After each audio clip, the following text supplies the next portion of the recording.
De retour dans l'Africa Newsroom avec un plateau toujours au complet. Nos trois éditorialistes sont toujours là. Hervé Lado, Gemal Taleb et Gracien Roukindikiza. Et au Sénégal, le gouvernement a trouvé un terrain d'entente avec l'ancien constructeur de l'aéroport international Blaise Diagne de Diass. Les conventions relatives à la finalisation et à la concession d'exploitation ont été signées. C'était ce 27 avril à Dakar, la capitale. C'est un groupement turc qui en a désormais la responsabilité. Les travaux devraient reprendre dans les prochains jours. Deo Gracias-Kodo.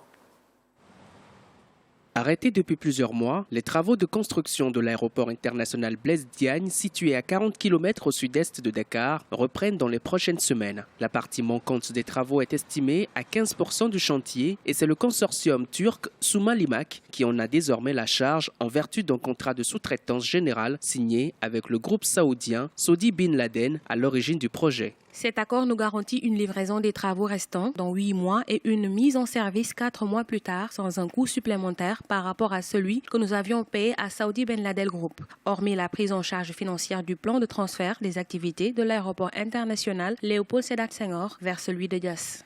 Les autorités sénégalaises sont optimistes. Le premier vol au départ du nouvel aéroport devrait intervenir courant février 2017. Dans les clauses du nouveau contrat, l'État sénégalais devient actionnaire à hauteur de 34% et touchera une redevance de 20% des revenus bruts générés par l'infrastructure. Côté investisseur, l'entreprise bénéficiera de l'exploitation de l'aéroport pour une durée de 25 ans. Vous savez, un aéroport n'est qu'une émanation de l'activité économique d'un pays. Si vous avez une économie florissante, vous avez besoin d'échanges. Or, on sait que le Sénégal est comme à la traîne. Certes, elle est devant certains pays, mais l'activité économique sénégalaise, ce n'est pas ça. Par contre, ça peut faciliter les choses. Donc, aéroport pour aéroport, celui de Dakar va très bien. On ne fait pas un aéroport comme ça. Il faut que derrière, il y ait une volonté politique de changer les choses, d'améliorer le climat des affaires. Et là, l'aéroport devient un atout. Les travaux de l'aéroport international Blaise Diagne avaient été arrêtés depuis plusieurs mois à cause de divergences financières entre l'État sénégalais et le constructeur saoudien. Il s'agissait notamment d'un nouvel avenant de 63,84 milliards de francs CFA réclamé par l'entreprise Saudi Bin Laden. Reprise des travaux, une bonne nouvelle. Le Sénégal, Gracien, assure que le nouvel accord signé avec le groupement turc préservera les intérêts du pays. En tout cas, c'est tout ce qu'on espère. Oui, on peut l'espérer. Il était grand temps vraiment qu'ils finissent les travaux. En aéroport, la première pierre a été posée le 4 avril 2007. Et aujourd'hui, on n'a pas encore l'aéroport. Et tous les rallonges, l'argent qui a été payé par le contribuable, il y a un grand problème au niveau de la passation des marchés. Est-ce qu'on n'a pas de garantie? On ne prend pas de garantie si jamais il n'y a pas de respect des délais. Est-ce qu'il n'y a pas une assurance derrière? Donc on peut se demander vraiment sur la conception de ce marché et comment est-ce que le marché a été attribué. Ce groupe-là, Bin Laden, même s'il y a des relations diplomatiques entre le Sénégal et l'Arabie Saoudite qui font que des fois on essaie, disons, d'arranger les choses, on a l'impression vraiment qu'on oublie les affaires pour les affaires. Des travaux de l'aéroport mis en suspens, faute de moyens. Une compagnie aérienne mise en liquidation, faute de moyens également. Le Sénégal repart la Hervé d'un nouveau pied avec cette reprise des travaux et la création d'une nouvelle compagnie aérienne. Mais êtes-vous vraiment confiant ? Alors, on espère que cette fois, c'est la bonne parce qu'effectivement, il y a plusieurs années qu'on nous annonce la fin des travaux. Le premier vol était prévu pour 2012, si mes souvenirs sont bons, et on a reporté d'année en année. Et il faut dire qu'en face, on a quand même, de l'autre côté, on a l'aéroport de Dakar qui est en train d'arriver à saturation, même si ce n'est pas encore le cas, avec près de 2 millions de passagers par an. C'est l'un des plus grands aéroports d'Afrique de l'Ouest. C'est le plus grand, le plus dynamique, on va dire, de la zone UEMOA. Et il est vraiment temps que cet aéroport soit livré. Ça va permettre de désengorger cet aéroport-là de Dakar actuel et puis surtout de se positionner entre les villes de Thiès, de Saly et de Dakar et justement répartir davantage les flux de touristes mais aussi de voyageurs d'affaires vers le Sénégal. On a évoqué des problèmes de terrain latéritique qui étaient très difficiles à construire et puis des problèmes de recasement des populations également. On est passé d'une facture au départ de 230 milliards de francs CFA à plus de 400 milliards aujourd'hui, plus de 75% de surcoût. Alors oui, ça pose vraiment problème. Est-ce qu'on va respecter cette fois-ci les délais? On verra bien. Géman, le Sénégal a perdu beaucoup d'argent, énormément d'argent avec la construction de ce nouvel aéroport. Est-ce que les autorités ont aujourd'hui les moyens? Ce n'est pas une question de moyens. Le souci que j'ai avec cet aéroport, c'est une question de montage. Vous savez, je le dis toujours sur ce plateau, on adore copier ce que font les Occidentaux. C'est une maladie chez nous. Or, on est capable d'imaginer autre chose. Un de mes amis banquiers d'affaires était avec moi il n'y a pas longtemps en Mauritanie. Et en Mauritanie, on vient de construire un aéroport. Il va être terminé, inauguré en juin prochain. Il a commencé après, il sera livré avant.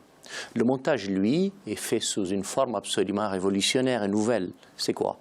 C'est, moi, l'État mauritanien, je garantis au constructeur de lui faire un chemin pour y arriver.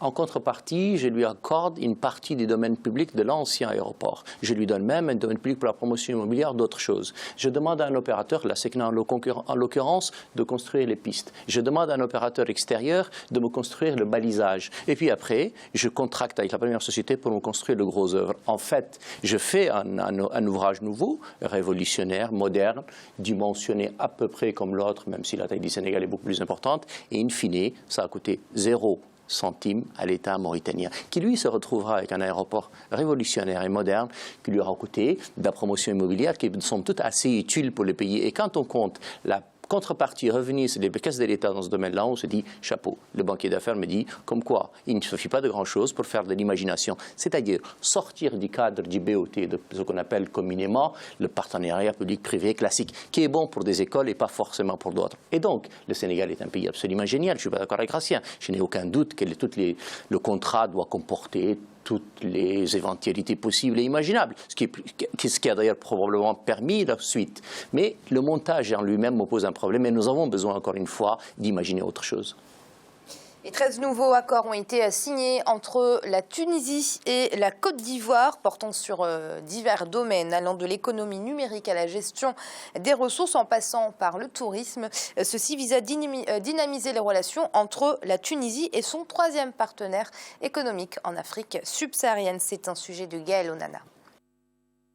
Le 27 avril, la Côte d'Ivoire et la Tunisie ont franchi un nouveau pas dans leur coopération avec la signature de 13 nouveaux accords. Ceux-ci sont le fruit de la 8e session de la Grande Commission mixte ivoiro-tunisienne qui s'est tenue en marge de la visite du chef de gouvernement tunisien Habib Essid. Je crois qu'à travers nos discussions et échanges durant ces 2 jours, nous avons posé de nouveaux jalons dans le sens de la redynamisation des relations bilatérales dans tous les domaines. Les accords ratifiés portent sur de nombreux domaines de coopération. 11 sont focalisés sur l'économie numérique, le tourisme, l'agriculture, la construction, l'urbanisme, le transport, l'enseignement supérieur et la recherche scientifique. Les 2 derniers, quant à eux, portent sur la formation professionnelle et l'emploi d'une part, et d'autre part, la gestion durable des ressources en eau et du littoral. Des accords qui s'inscrivent dans la dynamique d'émergence de la Côte d'Ivoire. La Côte d'Ivoire, qui ambitionne de devenir un pays émergent à l'horizon 2020, doit, à l'instar de la Tunisie, qui s'inscrit dans cette trajectoire, accélérer le développement des infrastructures et des équipements nécessaires pour éduquer, soigner et loger décemment ces populations. Les accords signés entre ces 2 pays ont pour but d'ouvrir de nouvelles perspectives aux différents opérateurs économiques. Rappelons que la Côte d'Ivoire est aujourd'hui le 3e partenaire économique de la Tunisie en Afrique subsaharienne. Hervé, un autre exemple de la coopération sud-sud qu'on ne peut que saluer. Il en faut absolument. Il faut cette intégration africaine. L'Afrique, le commerce intra-africain représente à peine 15%, moins de 15%, là où l'Europe fait à peu près plus de 50%, voire 75% du commerce à l'intérieur justement de la zone. Il y a une marge de manœuvre formidable. Le Maroc est en train de faire presque une OPA sur différentes entreprises ou sur différents secteurs dans les pays d'Afrique subsaharienne. Et d'ailleurs, récemment, il y avait une délégation marocaine en Côte d'Ivoire et la Tunisie ne veut pas rester derrière. Elle sort difficilement de cette période de trouble et veut rattraper justement ce retard. Il faut savoir que La Tunisie vend à la Côte d'Ivoire ce qu'il y a quelques décennies, la Côte d'Ivoire achetait exclusivement en Europe. Donc il y a un transfert d'importation des pays européens traditionnels vers les pays africains, notamment pour ce qui est des produits secondaires, des produits industriels, les composants industriels, les produits de l'industrie agroalimentaire et pharmaceutique, du textile. Et voilà, c'est une très bonne chose pour l'intégration africaine. Oui, Gratien, quand on regarde les chiffres, on a l'impression qu'il est plus facile de faire des échanges à travers la Méditerranée qu'à travers le Sahel. Aujourd'hui, on a vu que le Maroc, dans l'Afrique du Nord, était vraiment le pays qui avait lancé cette offensive vers l'Afrique subsaharienne. Aujourd'hui, on a la Tunisie. On a la Tunisie. Bon, c'est bien que le Maroc, disons, a gagné beaucoup et aussi les autres pays ont gagné. Et la Tunisie, aujourd'hui, s'y lance parce que déjà, c'est un pays qui vient de connaître, disons, une situation qui est catastrophique avec, ils ont un taux de croissance de 1,5, c'est normal qu'ils vont chercher un pays qui arrive dans les 8%. Et il y a aussi des domaines de coopération, que ce soit le tourisme ou le domaine industriel. Donc, c'est de cette façon-là, les entreprises peuvent investir. On sait bien qu'on peut exporter dans d'autres pays, mais c'est encore mieux quand on va produire dans le pays, surtout avec des salaires inférieurs au salaire en Tunisie. On produit dans ces pays, on fait les affaires, en même temps, ce pays en profite au niveau de la main-d'œuvre et aussi au niveau de la technologie. C'est de cette façon-là que les Africains peuvent échanger, peuvent aussi, disons, augmenter, disons, leur niveau de développement à travers ces échanges, parce qu'on sait bien qu'avec l'Europe, ce sont des échanges qui sont, disons, il y a une inégalité au niveau de ces échanges. Justement, Gemal, on n'aime pas ces partenariats avec les Occidentaux, notamment la France, l'Espagne, le Portugal, les anciens colonisateurs. On estime qu'il y a toujours la main du colon au niveau de ces échanges. Mais est-ce que les échanges sud-sud sont-ils vraiment toujours gagnant-gagnant ? Tout dépend. Je suis heureux pour la Tunisie parce que pour le coup, il y a quelque chose qui s'exporte encore en Tunisie parce qu'il n'y a plus grand-chose. Et donc finalement, c'est pas plus mal. Pour le reste, vous avez raison, Hervé. Il n'y a pas d'échange entre Africains et donc ils sont très faibles. 15%, mes chiffres moi sont encore plus bas que ça. Hélas. 11-15%. Voilà. Et donc s'il s'agit d'une coopération comme ça se fait, on dit les choses, aller chercher des parts de marché un peu au rabais, c'est embêtant. En tout cas, personnellement, ça m'embête. S'il s'agit d'acheter l'entreprise marocaine ou tunisienne parce qu'elle est moins performante, moins chère et moins bonne que l'occidentale, ça n'a pour moi aucun intérêt. S'il s'agit d'une vraie coopération réciproque, et à mon avis, elle n'est pas suffisamment réciproque, ça m'embête. Troisième chose, c'est que c'est la Côte d'Ivoire qui apporte la Tunisie, pas l'inverse. Le pays riche, important, puissant, c'est la Côte d'Ivoire, c'est pas la Tunisie. Et cela dit, si la Tunisie est capable de donner à la Côte d'Ivoire ce qui lui manque, et que la Côte d'Ivoire donne à la Tunisie ce qui lui manque, c'est une bonne chose. Et les échanges, j'entends, pas dans un sens, dans les deux sens. Et de mon point de vue, avec le Maroc, c'est souvent à sens unique et pas du tout à autre sens. Il s'agit surtout d'aller chercher du marché et pas du tout de faire un échange convenable, parce que les Marocains ne consomment pas beaucoup le cacao de Côte d'Ivoire, les Tunisiens pas davantage. Et donc, il s'agit encore une fois d'imaginer autre chose que de dire les parts de marché dans ces pays sont trustées par les Occidentaux, nous allons nous moins cher, entendez un peu moins bon, aller récupérer ces parts de marché. Ça m'embête personnellement. Gratien.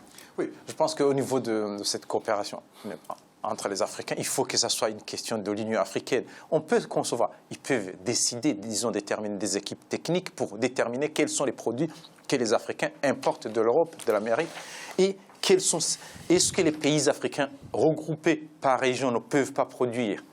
C'est bien pour que ça soit acheté localement en Afrique, que ça crée des emplois en Afrique. C'est une question, comme ça se fait en Europe, dans d'autres, on sait bien, Airbus, c'est plusieurs pays qui sont regroupés. C'est une question qui est de l'Union africaine, qui doit dépendre des Africains. C'est pas sérieux. Oui, justement. L'Union africaine n'a aucune compétence dans ce domaine-là. Non, il faut qu'ils entrent dans ce domaine. C'est de cette façon. On ne peut pas faire la politique pour la politique. C'est la politique du développement pour les peuples. C'est vrai, mais avant que tu n'introduises l'Union africaine dans cela, introduis les États. C'est-à-dire qu'il faut que les États déjà voisins, proches, commencent à faire des échanges entre eux. Le premier partenaire commercial de la France, c'est l'Allemagne. Et il est normal que le premier partenaire commercial de la Côte d'Ivoire soit les pays voisins et pas au-delà. Et donc, cet échange n'existe même pas. Je vais vous dire, même avoir un visa d'entrée dans des pays à un autre n'existe pas. Ne parlons pas de la libre circulation des personnes et des biens, c'est un autre débat. Et donc, il faut commencer par le commencement. Et on va passer au chiffre du jour qui concerne la Tunisie. Gracien, tout à l'heure, vous parliez de cette économie tunisienne en déclin. J'ai mal aussi. Eh bien, voilà un chiffre qui en est l'exemple. En mars 2016, les investissements étrangers étaient en baisse de 22% par rapport à la même période en 2015. Gracien, une réaction ? Oui. Les investissements baissent parce qu'il s'agit de la confiance. Il n'y a pas beaucoup de confiance des investisseurs. Il y a l'insécurité. Les gens qui investissent, par exemple, dans le tourisme, ils se demandent il y a combien maintenant de touristes qui vont en Tunisie s'il y a moins de consommateurs. Et donc, du coup, il y a moins d'investisseurs, il y a moins de rentrées parce qu'ils investissent pour que ce soit, disons, qui gagnent de l'argent. Il faut qu'il y ait d'abord la sécurité et aussi que l'économie, que les Tunisiens montrent bien au niveau de l'économie qu'ils commencent à avoir des moyens à redémarrer. C'est de cette façon-là qu'il peut y avoir des investisseurs. Hervé, une réaction ? Je laisse peut-être... J'ai mal. Je n'ai pas demandé. Hervé a estimé que vous étiez un spécialiste de la question, donc allez-y. Mais c'est gentil, mais enfin, je n'en suis pas tout à fait un. Cela dit, non, 22%, honnêtement, j'aurais pensé 50%. 22%, c'est plutôt un bon métier. La Tunisie est un pays qui est parti d'une situation saine, c'est-à-dire qu'on a certes le triangle de la misère en Tunisie, qui est donc le triangle Kasserine, Tala et le centre de la Tunisie. Mais globalement, la main-d'œuvre est de bonne qualité, la classe moyenne est plutôt bonne, le niveau scolaire est plutôt bon. Et donc, c'est un pays qui a résisté au choc important parce que les bases étaient déjà saines. L'État est présent, important. L'administration est de bonne qualité. C'est ce qui lui a permis de résister. Je pense, moi, que beaucoup d'autres pays limitrophes, l'Algérie, qui est beaucoup plus riche et beaucoup plus puissante, aurait sans doute moins résisté parce que le tissu de la classe moyenne est moins important. Donc, la Tunisie part avec de bons atouts. Cela dit, encore une fois, il faut qu'on arrête une bonne fois pour toutes de mettre la Tunisie toujours dans cette logique extraordinaire du tourisme. Le premier pays touristique au monde, c'est la France. Personne ne dit jamais que l'économie française est assise sur le tourisme. Il faudrait que les Tunisiens sortent de ce dilemme. Encore une fois, on est capable de créer une économie forte avec de la valeur ajoutée réelle. Qui peut comprendre que les cockpits d'Airbus sont faits en Tunisie? Personne n'y pense. La main-d'œuvre est de bonne qualité et généralement la technicité de haut niveau. Mais tout ça, on n'est pas capable de l'imaginer. Nous voyons toujours la coiffeuse ou la truc française qui va aller passer ses vacances en Tunisie. Mais à la limite, c'est très bien, il faut le faire. Mais ce n'est pas ça la valeur ajoutée pour la Tunisie. Il faut qu'elle soit, de mon point de vue, celle que la Tunisie est capable de se fabriquer. Est-ce que vous savez que les entreprises tunisiennes, les petites et moyennes entreprises tunisiennes sont absolument performantes à l'étranger? La route Bouaké-Abidjan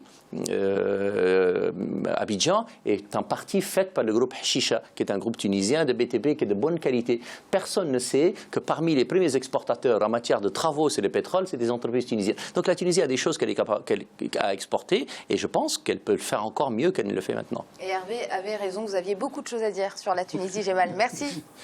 Merci Amira, ça fait un plaisir d'être avec vous et bien de choses à ceux qui nous regardent. Merci à vous, Gracien. Merci Amira, bonsoir à tous. Et merci à vous également, Hervé. Merci, bonsoir à nos téléspectateurs. Et vous l'aurez compris, c'est la fin de cette émission, mais l'Africa Newsroom, ce n'est jamais fini. On se retrouve la semaine prochaine pour une nouvelle édition. À très vite.